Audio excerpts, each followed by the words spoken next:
Hello student, welcome to DSCG Home Classes, a digital initiative by Directorate of School Education Jammu.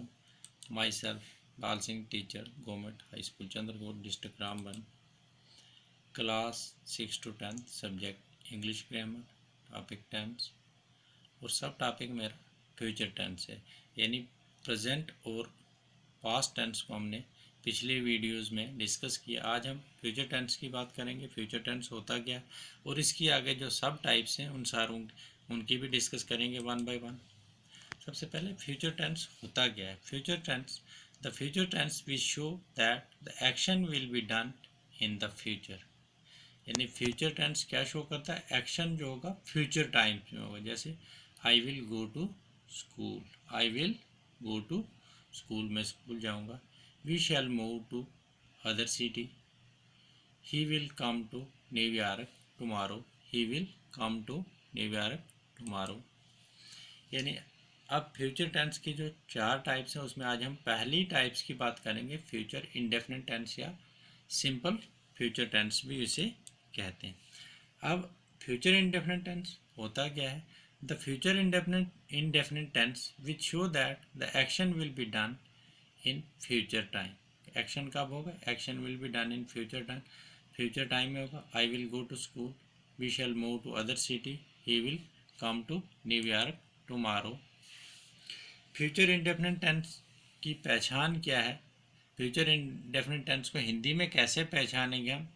वाक्य के अंत में गा गे गी का प्रयोग होता है, गा गे गी का प्रयोग होता है। जैसे मैं होटल में ठहरूंगा, मैं होटल में ठहरूंगा। आई शैल स्टे इन होटल, मैं होटल में ठहरूंगा। आई शैल स्टे इन होटल।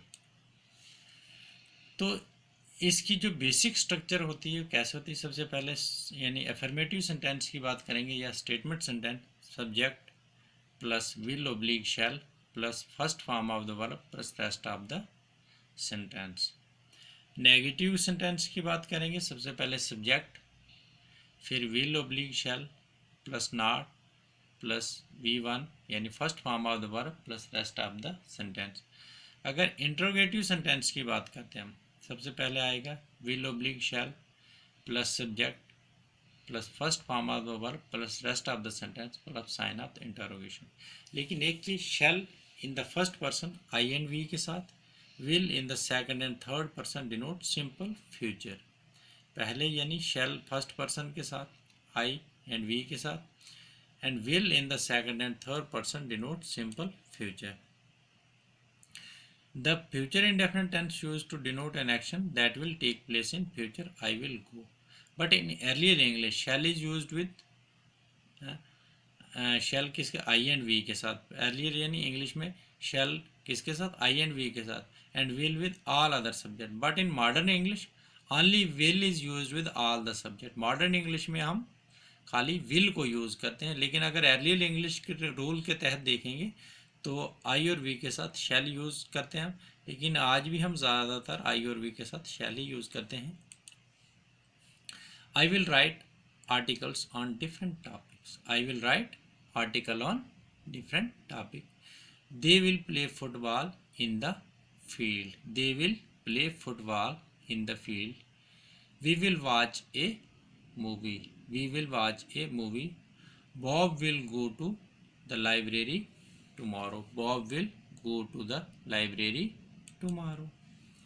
यानी इनके पॉजिटिव फॉर्म में प्रोनाउन के साथ इसके पॉजिटिव सेंटेंस कैसे बना, जैसे I shall do my work, we shall do our work, you will do your work, he will do his work, she will do her work, it will do its work, they will do their work।